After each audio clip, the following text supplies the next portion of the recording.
Welcome back to The Doctor Is In with Dr. Nadia Sabeh. I'm Dana Swadan, Dr. Sabeh's producer. This episode is part of our What Plants Crave series, where Dr. Sabeh speaks with growers, researchers, and other experts in controlled environment agriculture to get their insights about the direction of the industry and, of course, what exactly it is that plants crave. This week, we're finishing up our conversation with Michelle Hackett. Michelle is the president of the largest female minority owned cannabis company in the world that is fully vertically integrated, with 75% of the company's workforce being minority women. Thanks for joining us.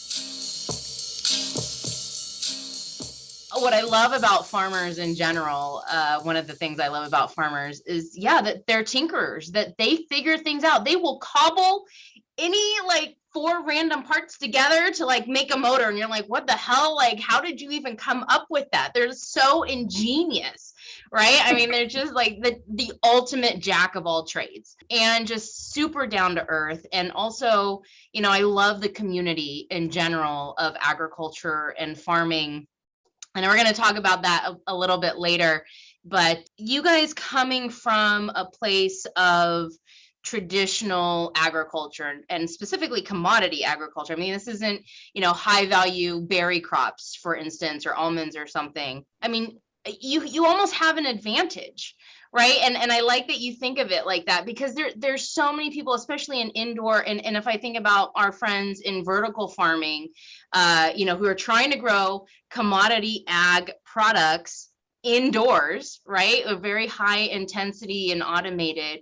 So many of them come from a technology background, right? I super appreciate that, these folks who have computer science degrees and engineering degrees, that they want to do something good for the world rather than just creating new apps and working for Meta or whatever, and they want to feed the world and help the world, but they're not farmers, right? And they try to sort of roboticize everything and use a high image, infrared cameras and imaging cameras, and have machines do the work for them, which I'm not against automation in general, but I mean, I've had conversations with some of these high tech people who are just who think it's easy. Like, you plant a seed and it's going to grow, right? Like, what else does it take? And they don't even think to even look at the literature in agriculture or horticultural science to see what has been done. They are reinventing the wheel a lot of times, thinking that they're creating something new. And this lettuce plant has been around for a long time, unless we're breeding them for this new environment. So I love that you bring that sensibility. And I feel like that is the efficiency of the future of cannabis and any sort of controlled environment agriculture. To be profitable, you have to bring those costs down, and doing it yourself and buying the machines or the automation that have already been built up around agriculture for hundreds, if not thousands of years. I mean, of course. Yeah, absolutely. I mean, we've of course, made investments into machinery that made sense when the time was right. But to say if we were to have just put all this money that we really didn't have into this operation for things we didn't need, it would have ruined us. We would have been out of business. I mean, I will say, for example, if you go into any, grower, shipper, processor that is packaging bag salads, bag spring mix, that you purchase today in the grocery store, I will say that we were very fortunate. We have those contacts, from back then. And the automatic weigh scales, they make a huge difference if you're going to do a retail line, if you want to get high volume orders out. And so investments like that were crucial, right? So we wanted to have a retail line, we wanted to have a retail presence, and we wanted to offer white labeling services in the future, which is what we do now. So in terms of that type of, technology or machinery, that can, of course, greatly impact your business in a positive way. But then when you think about some of these systems that have come out and like you said, all these robotics and stuff, unless you're running a really high end, laboratory that's doing, extractions and edibles and all these different things, we are not involved in that. We end it, obviously cannabis production. It's just, we've seen it to be not necessary. We have been very conservative in what we purchase for our operation. And the bottom line is people do it better. We get told all the time, oh, why don't you use a bucking machine, or why don't you, use this, or why don't you use that? Trust me, don't you think we've tried? Like we've purchased machinery in the past, and we've been very transparent. And if it doesn't work, and if our people can do it faster or better or more cost efficient, that's what wins. Whatever is more cost efficient and effective is what we will always choose, at least at Riverview Farms. So, we have tried machinery that has come out, and we've sent it back if it doesn't work. If it doesn't work for our needs and our operation, that doesn't mean it may not work on a smaller scale or for another operator. But for us, we always put our people first. And if they can do it better or more efficiently, that's what we go with. Not to mention, I mean, like agriculture and farming is like in our DNA, right? Yeah. I mean, it's like arguably the greatest invention we've ever had. So why do we want to take that away from ourselves? It makes me sad thinking about that.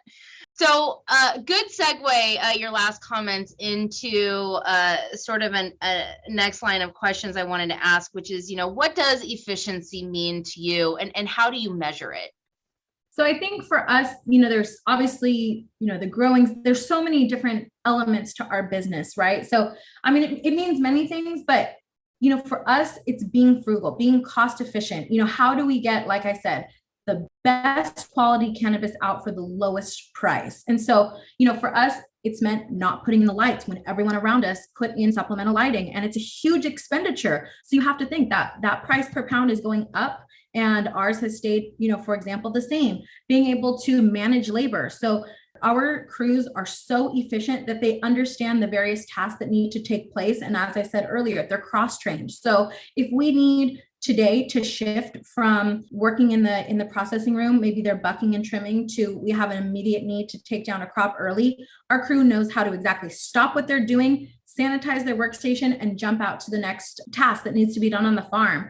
I will say, having that cross training makes our team an asset to any supervisor on the facility. I will say that we have an incredible labor manager on our facility that's always dictating and planning for the next day with our grower, with my dad, Mike, setting the crews up for success. So the next day, everyone knows that what we're doing. We like to see ourselves as a well-oiled machine. We have the same procedures for every single task on this farm, that no one should ever come and to work in the morning and not know where they're going or what they're doing.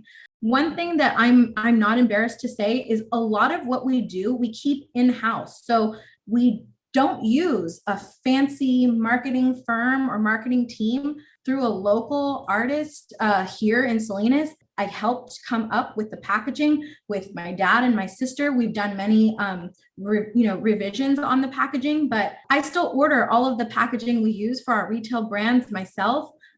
We have our own in-house labelers. Anything that we can do ourselves and do here saves us money. And so we're always wearing multiple hats. And we don't mind, because we're getting the job done ourselves, and we can control our narrative when we do things that way. So, for us, being efficient is having our own in-house compliance team, our own in-house, finance team, our own in-house sales team.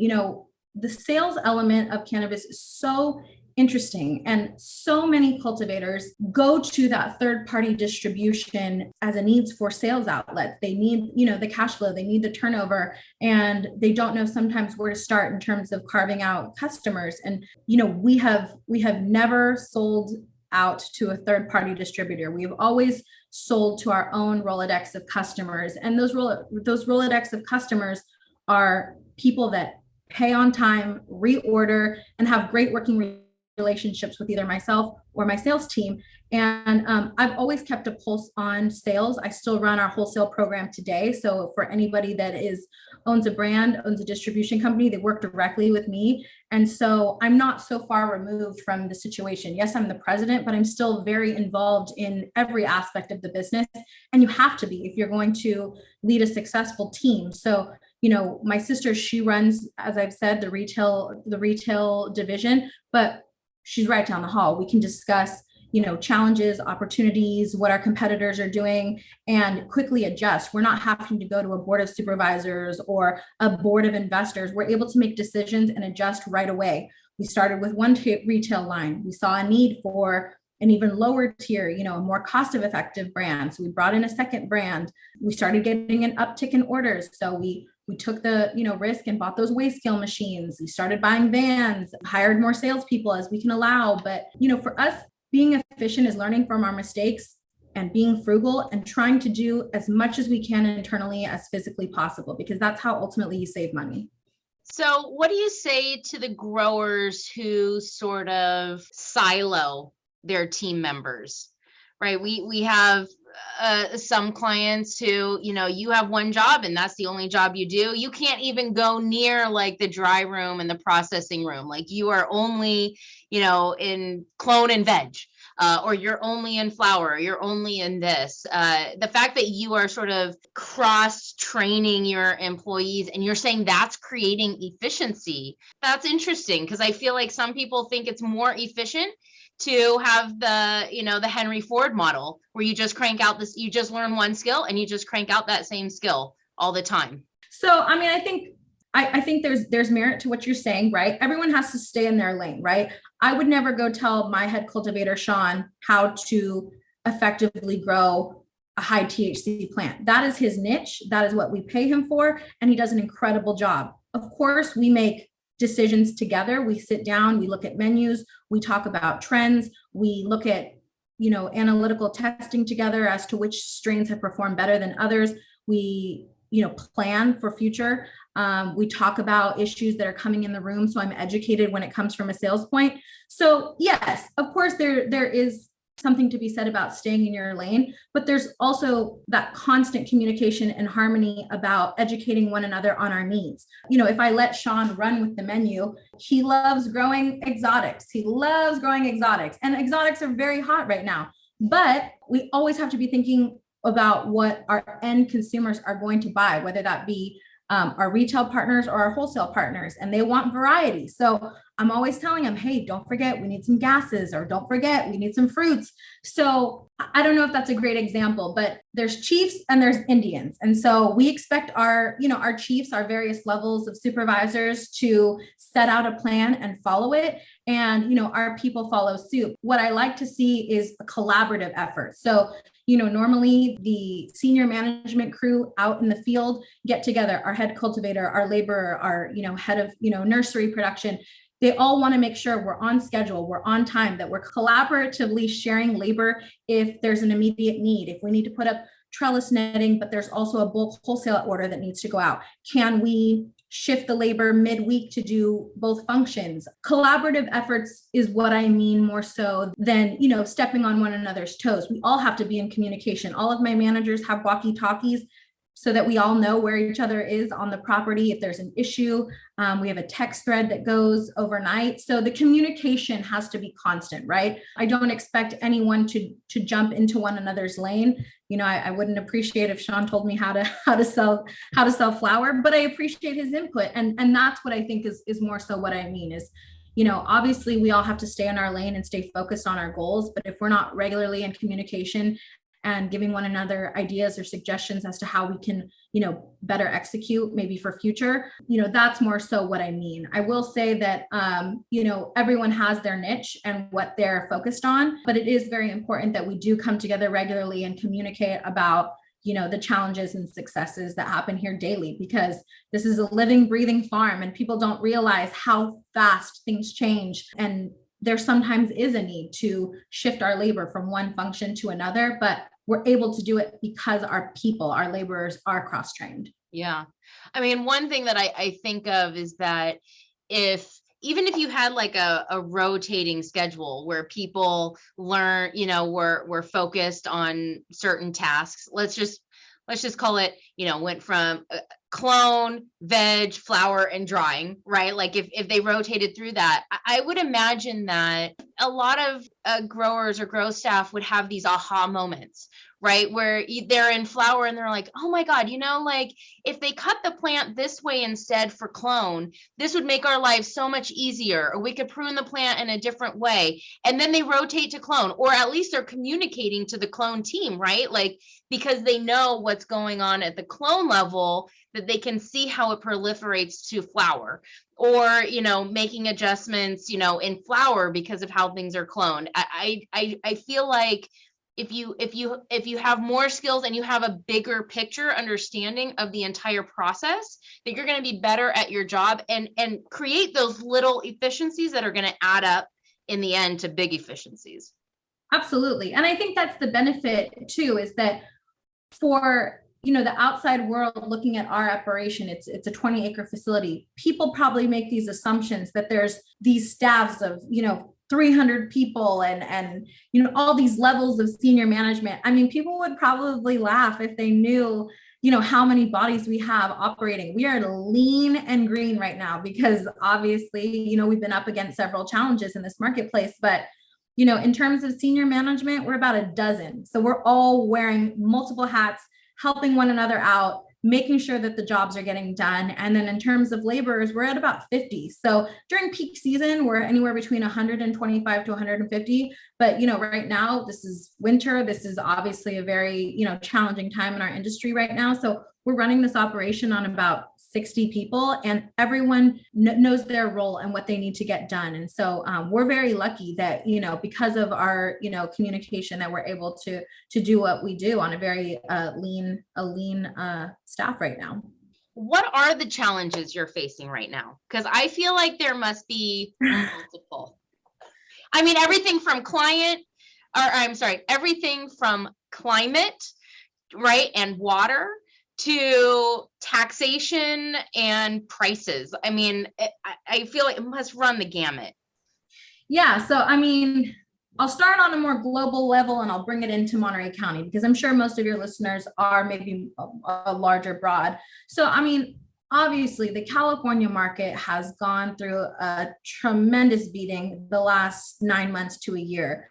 And I really attribute that to, 2 or 3 things. One, a mass overproduction of cannabis cultivation in the state of California. There has been absolutely nothing done to regulate the number of cannabis cultivation licenses that have been given out in the state. And if we had done any due diligence or research into how many legal retail and delivery outlets there are, they don't align. So there's a huge overproduction issue, obviously, happening in the state with not enough legal outlets. Although it's legal in the state, every single county has been able to pick and choose whether or not they would like to bring cannabis into their community. And unfortunately, that has been a huge setback for the industry as the black market, whether we like it or not, is thriving. There's so much production here in the state of California. And because we're only able to ship in the state of California, there's what, maybe 600 California retailers available right now. And truth be told, a farm my size could fulfill all of their flower needs, probably myself. So, we're up against a rock and a hard place there. On this comment about retail outlets, are there enough to meet the demand? Or could there be like 2,000? We need retail outlets to be like 7-Elevens and gas stations. We need one on every single corner of every single street because we don't have enough legal outlets. And there's enough demand for that? I believe there is. I mean, when you look at other states and you see the amount of, cannabis being sold legally, it's very interesting because California has a huge population and we are not capitalizing on all the opportunities to sell cannabis legally to consumers. I think it's not accessible in many communities amongst the state. California is a big state and there's many communities that have not allowed for cannabis cultivation. Think about it this way. If you were elderly, didn't have a driver's license, or just flat out of convenience, if cannabis was not accessible to me in a 30-mile radius, of course I would just go buy it. Unfortunately, off the black market, from a friend, from a neighbor, from an indoor little grow. They're going to come to you. No one is going to go out of their way. We don't have to go out of our way to get wine. We don't have to go out of our way to get cigarettes. So, with cannabis cultivation being so segmented and allowing, counties to pick and choose, it's created a huge issue because there is demand. There are more residents in California, probably, I don't know this, I shouldn't say this, but obviously we have a huge population. And I think that there's a lot of interest and a lot of demand for cannabis. We can see it in the sales, but again, what we're up against is not enough opportunity to sell it into, legal outlets. So like I said, overproduction, not enough legal outlets, and I will say the regulatory side of things. When we talk about the black market, it's obviously, it's a very, taboo subject, right? No one wants to talk about it or think that it exists, but obviously it does. And where is the support from state and local agencies to use the common sense to, for example, if we're greenhouse cultivators, and a lot of us are using lights, I'll use Monterey County just simply as an example. Come nighttime, those of us that are running lights, you can see them from a mile away because they're all lit up. It would be very simple to grab the state licenses, or, I know the county keeps record, obviously, of all of the licensed cultivators. Why don't we do a drive-by of the community and make sure that there is a license designated to every single lit up cannabis cultivation site? You would think that would be low hanging fruit. Well, I'm not in law enforcement, so I shouldn't make any presumptions as to what they do. And I don't want to. Lights stay on is what you're saying. There's nobody knocking on their door saying you got to turn the lights off. And, when we get site inspections and things in the past, the thought process is, well, always let us know if you know anything about illegal or illicit grows. And, that's not our job. Our job is to run a compliant business. So I'm not worried with what other people are doing, but they are negatively affecting our business and giving us a bad rap. So, for us, I would love to see some more support about, how are they going to put an end to the illicit growers, because they're not paying tax. They're not following compliancy. They're obviously running rogue and benefiting from the profits. And when I bring it into a more, local standpoint, we are obviously coming to an end of what we were known as, temporary licenses. We're all going to now have to start getting annual licenses and having these quarterly inspections by our county. And I have not seen reports from other counties as to how it goes when they are inspected regularly, but we get laundry lists, pages and pages of things that are found upon every inspection and every visit of improvements they want to see done to the property, and adding fire sprinklers in our dry rooms and our processing rooms. And, these greenhouses had been in production for 20, 30 years prior to cannabis cultivation. With wood frames. Yeah, and never needed fire sprinklers. And that's just, one example. I could go on for examples for hours, but, these nurseries had soil piles. Obviously, everyone uses soil for cannabis production, for any production of cannabis. And, we were told recently, our soil piles were getting too big. And, we have a hauler that comes regularly and hauls off the soil with the cannabis waste, but we also recycle soil. So we were trying to educate and explain that we are always going to have soil piles on site, because it's this whole thing of you're damned if you do and you're damned if you don't. Because in Monterey County, you're also not allowed to use rock wool, right? Yes. So we've come up against, it's gotten to be so tit for tat. We need to work together with our agencies to come into compliancy, and we're willing to do it. But every single time we're written up for an item, it costs us cultivators money. And right now we don't have the money.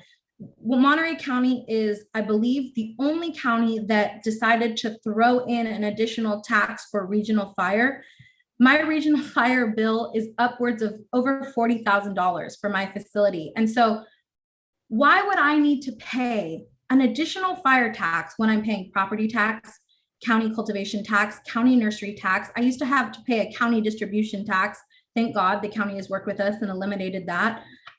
State tax. I mean, the level goes on, but I don't know if it was a last minute thought or where they were able to sneak this additional tax in, but no other county is requiring a fire tax. Yes. Does the fire come out quarterly to do a site inspection? Yes. And they are here for about a day of their time, helping us get into compliancy, noting things they want done differently or improved upon. But, that should come out of the general fund, the taxes that we're already paying. So, just this week, myself and a handful of other cultivators, we had to sit at the regional board fire meeting and all make statements about, hey, this is a depressed market. There's an overproduction. We're struggling industry right now. And we don't have the money to pay the cultivation tax, let alone an additional fire tax. Work with us. And it seems that, everyone assumes that it's this cash crop that we're all just sitting on piles and piles of money. And we need to wake up and understand that if this is going to be a viable industry that lasts for years to come, we have to work with one another and be realistic. I think that, putting all eggs in the basket of cannabis to fund all these various different, programs, that's what we're paying tax for. I don't think that we should be taxed, though, to the level of, insanity. And that's what it's become. There's no other commodity in the world that is taxed at the level that cannabis is. It's not only unfair, it's putting multiple businesses out. They will not survive. So, the relief that we've seen here locally by working with our county has been tremendous. We've just recently gone from $5 a square foot to $3 a square foot. We're still paying a nursery tax. I'd love to work with, Monterey County to educate them as to hopefully maybe eliminating that tax in the future. I can understand paying a nursery tax to a client if they were going to come and purchase clones or teens from me. But if I'm putting my own clones and teens into my own production, I have to pay a tax to the county for nursery. I'm not just paying on my finished goods. I'm paying at nursery, I'm paying at cultivation, and then we were also paying at distribution. We were also paying at the final sales. We have thankfully eliminated the distribution tax. That will come into effect next quarter. So we will no longer have to pay a distribution tax, but we still are paying a nursery tax, which I think is just insane. And you're not selling anything. What are you getting taxed on moving the plants from nursery to flowering space? That's some bullshit. Yeah, it is. So I would love to see still change. And, I know that every county is obviously taxed differently. Some people obviously prefer the gross receipts. I do see the advantages there, but Monterey County has already been at this $1 per square foot. So we felt that we could affect change faster by asking for a reduced rate. We wanted it to be at $2. The Board of Supervisors came back at $3, and we see it as a win, but it really won't come into effect until our next payment, which isn't until April. But now is the time that people don't have the money. Winter is the most challenging time for any cannabis cultivator. So we're really struggling right now to get the county's attention, and our taxes due on the 31st, and many of us are struggling to find where we are going to find that money, as the sales have been down. The overall price per pound is roughly $500 a square foot, and most cultivators' cost of production, some of the best cultivators in the game, I would be surprised if they can produce anything cheaper than $350, $400 a pound. Again, that's just my rough numbers, but we're basically selling at a push by the time, or loss by the time we pay out all the taxation. So really having a big focus on now the state, working towards either amended reduction or elimination of the state tax. I mean, it was asinine that the state tax went up this year, where the county's actually working with us to go down in tax. It just doesn't make any sense. And I know, Governor Newsom, has made some statements that he's going to look at the budget, and hey, that's all great. But, I feel that in these last 6 months, my job has gone from selling cannabis to lobbying for myself as a grower, as a business owner, and as a woman in cannabis. I feel that my primary function has been setting up meetings with Board of Supervisors, talking to other counties, asking them, hey, how is this working for you? Educating myself as to who we talk to at the state. And I'm telling you, I've emailed everyone from the governor down, and I've gotten maybe one response from one senator who I'll leave unnamed, that hopefully is going to come out and visit us and understand what we're going through. But, I will say locally, the county has been very receptive. I think that we are one of the only counties that are holding a monthly stakeholders meeting. I do pay that tribute to, our cannabis czar, Joanne Yamoto. She has really opened up this year to working with cannabis cultivators to understand our issues and at least hear us out. And that's all we need, to have a voice and be able to talk about the issues we're experiencing, and for her to articulate it then to her staff, who all report to her, that are coming out and inspecting us, and then also helping us bridge the gap when we do need to make these presentations to the Board of Supervisors. So I will say there has been a very positive collaborative effort from Monterey County, and I do owe them credit that we have this past year started to work together on issues. And I will say that they've been a huge player in helping some of these initiatives like the tax reduction on canopy from $3 to $5. We wouldn't have done it on our own. I think they helped in that, but we still need more help. Why are we paying a nursery tax? Why are we the only county paying a regional fire tax? So there's just more questions. And I know that, probably from the other side, they're thinking, I've been told this so many times, well, you chose to get into this industry and you knew it was going to be highly regulated and you knew. No, do you think anyone knew? I've been now in this since 2016 till now. I still can't predict what's going to happen next. This is still a new and emerging industry. Nobody can predict, in my opinion, what's going to happen next. This is ever changing and it will continue to change until it's open, nationwide. So I think it's very small-minded for sometimes people to say, well, you knew what you were getting into. None of us knew what we were getting into, and we're learning every single day. And that's why we have to adapt. We will be successful if we work together and adapt. So that's a great segue to my next question, which is, do you feel like the cannabis industry is more competitive or collaborative? That's an interesting question. I will say locally, communicative. I have an incredible group of cultivators that I meet with regularly. I'm on the board of MCCIA, which is our local industry association. It's Monterey County Cannabis Industry Association. I serve on the board of that, and it's a collaborative monthly meeting with various members of the industry. It's not just cannabis cultivators, but obviously that's where my primary interest is. So monthly, I host cannabis cultivation meetings, and I have for about a year. And of course, obviously, MCCIA is invited. But if you are a licensed Monterey County cannabis holder, you are invited to my meetings that I hold monthly. To be honest with you, it's about 4 of us. My dad has prefaced it as, it was like when I was raising you girls. I have two sisters. So he said, when it came down to coaching the soccer team or putting on, a school fundraiser, it was 4 or 5 of us parents that would always volunteer and always raise our hands. And I'm learning that lesson now, that in our community of Monterey County, there's about 4 or 5 cultivators that I can rely on, that we meet, we talk openly, we're transparent, and I want to see them succeed more than anybody, because yes, are they my direct competitors? Yes, but we're all fighting for a common goal. We are all working towards positive reform for our industry. We are all trying to survive and ride out the storm. So, here locally, I think we are very well in tune. On a more global level or on a wider level, it's a very cutthroat industry. I mean, I think that right now, the price war that's going on, being that lowest cost producer and people slitting pricing and going to the retail level, it's gotten to be insane what I hear sometimes from the retail level operators. Their buyers are getting taken to warrior games and they're being, flown out on these trips to incentivize them to buy. Like the budget and the marketing spend sometimes at the retail level to ensure that business comes through. I mean, it reminds me a lot of liquor sales, right? I mean, that's how you get the business. We don't follow that model per se. We hope that our product obviously speaks for ourselves. We love to have great relationships with our end buyers, but I will say that there are very unique strategies used out in the sales force, and sometimes I think it hinders our industry. Our product should sell. Our product should be what leads us, to the finish line in terms of success. But I've been very fortunate to make very long-lasting relationships with, other businesses.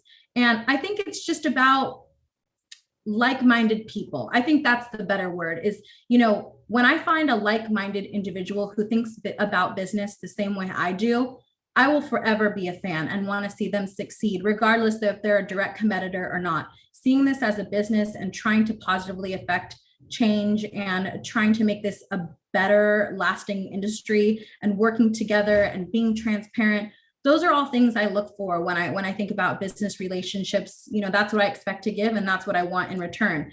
And you can never expect the same from a customer, a colleague, or someone you meet in this industry, but the relationships that last for me are the ones that I've earned their respect and they've given it to me in return. So there's obviously lots of competition happening. here in our industry. And you have to want yourself to succeed, but you also have to have a great community around you. And I do think that's what we have here in Monterey County. So I am very lucky that at least locally, I do feel that we have a team of like-minded individuals who work together on issues that want to see each other succeed. Yeah, I mean, I when I think about other agricultural communities, one of the things that always has impressed me about farmers, other than being like the great tinkerers, is their competitive / collaborative spirit. When I worked on that mushroom farm, I remember there was a time we produced too much. And so he called up other growers in the area in the Pacific Northwest, like, can you take some of my product? Can you buy some, like, at sort of a wholesale price, right, to unload? And other times we didn't produce enough. And so he's calling up his competitors, asking if he can help, if they can help him fill orders. And I love that. And the other thing that I think about is how many agricultural sort of consortiums and boards there are throughout the country. In California, we have the almond board, there's the lettuce board and the potato board, and all these like groups who are trying to grow the same thing, who are like-minded, who might be competitors, who would also see the greater good by working together, maybe like pulling some money together towards research or towards marketing. I mean, think about Got Milk. That meant all the dairy producers had to get together, right? I mean, that and have this common message. And I want to see cannabis do that more. I want to see vertical farmers do that more. The whole CEA industry see themselves more as in this together than it's us against you. Absolutely. I agree. And I think that we have some organizations, like the Cannabis Conference, Hall of Flowers, the NCIA, they do some event work, but I've yet to find opportunities to continue to engage with like-minded individuals. And yes, I do it here locally, but in terms of, for example, I've wanted to understand what happens and how things happen in Santa Barbara and Carpinteria. And this year, Autumn Shelton is the president chair. And I reached out to her. I kept looking for her at every major event. And I happened to meet her husband at the last Hall of Flowers, who was a very lovely gentleman. He gave me her contact. Me and another local cultivator, we got on a call with her. We exchanged ideas and thoughts, and we're going to do it again in February. And, shame on me. I should do that with other counties. She was another female in the industry, which I always obviously kind of gravitate towards. And she was doing a lot of political work, which is what I'd been working on. And we had a great conversation, and I hopefully will have another one. And she was very open about what they were working on there. And we tried to be the same. And I think that's where we can really benefit is conversations like that. And I wish that, whether through our counties or through the state, we would have a little bit more collaborative discussions or opportunities to talk with one another, because it's really just these conferences or these events that are held that draw people to either a destination or knowing that they're going to be able to network, that creates these once a year, or maybe if you're lucky, quarterly opportunities. And then you run into them again, 6 months later, hey, how have you been? Let's touch base. And, time flies. We all get into our zone of running our businesses. But I agree with you 1000%. I'd love to see more collaborative efforts. I'm an open book. I like to chat.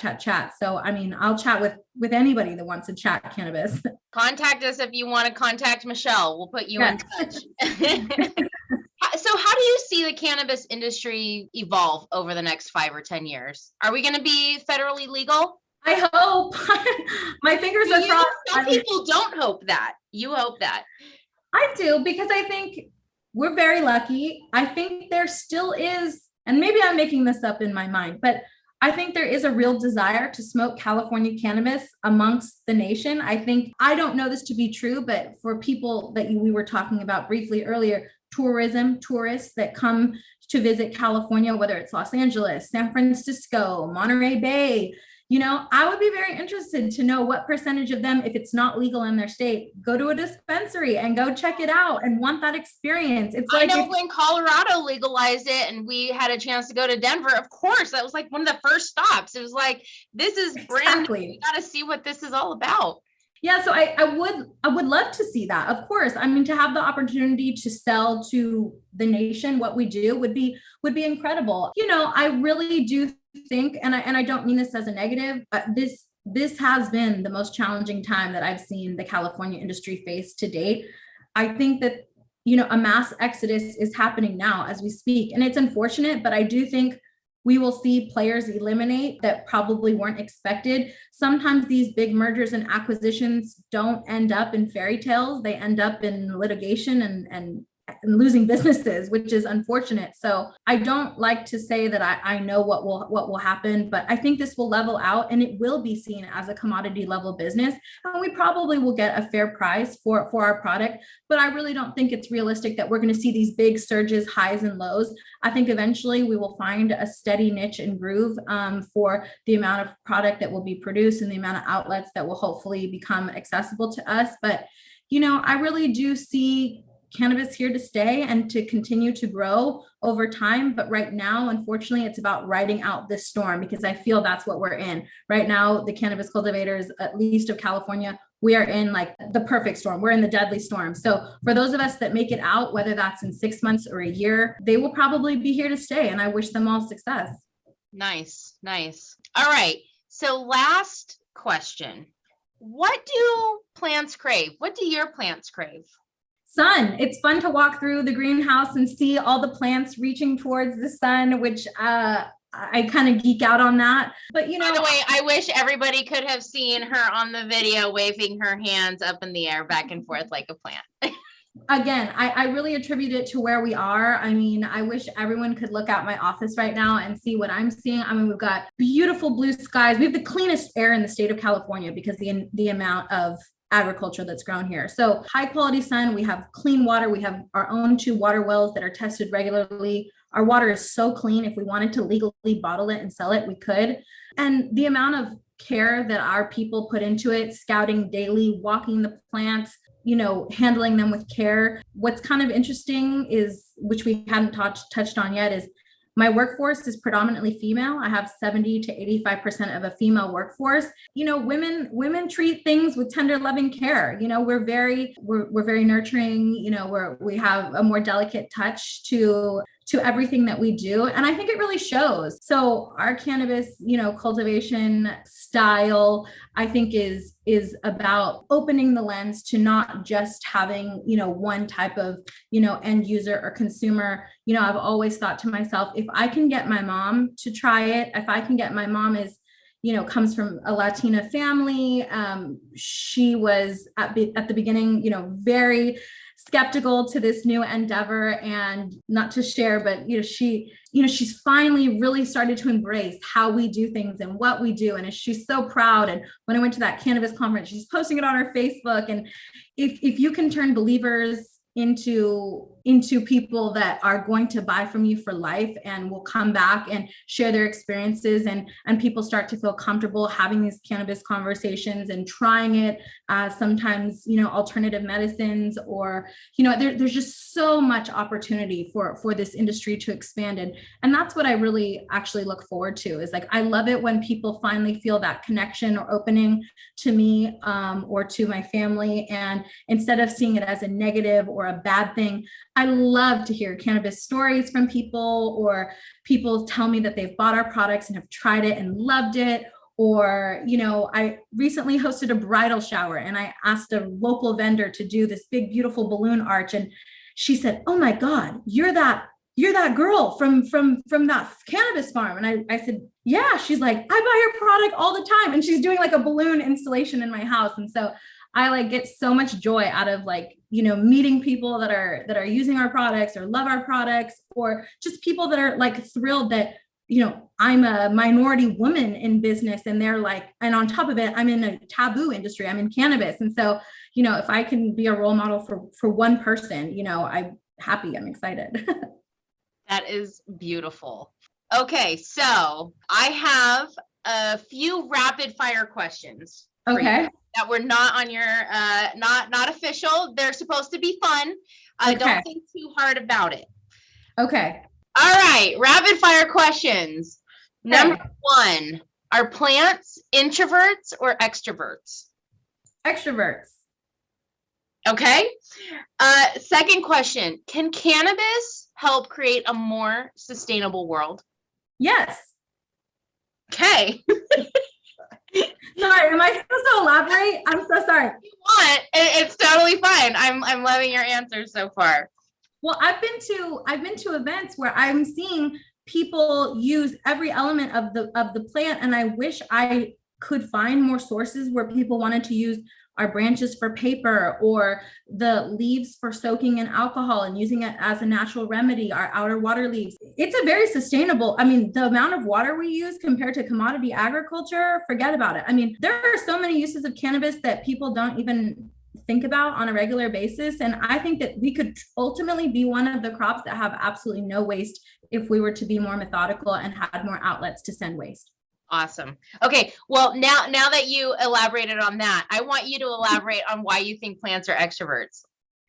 I think they're extroverts because they're meant to be shared. They're meant to be loved with, yourself, your friends, your family. Like my sister, we joke all the time. Like she's my favorite like smoking buddy. Like if people could be more open-minded about cannabis consumption and what it really means, it should be like opening to me a bottle of wine, or it should be like, a conversation with your loved one or friend or family. I think I love cannabis consumption with loved ones, family, friends. And it's really cool when you're able to experience it even on a broader scale with like colleagues on a special occasion, or when we're all traveling for business and everybody wants, a puff at the end of the night. There's nothing bad about it. There's no difference from enjoying a glass of wine. So I think when I think of cannabis and I think of extroverts, I'm an extrovert, and I'm always, wanting to share and laugh and entertain and be around people.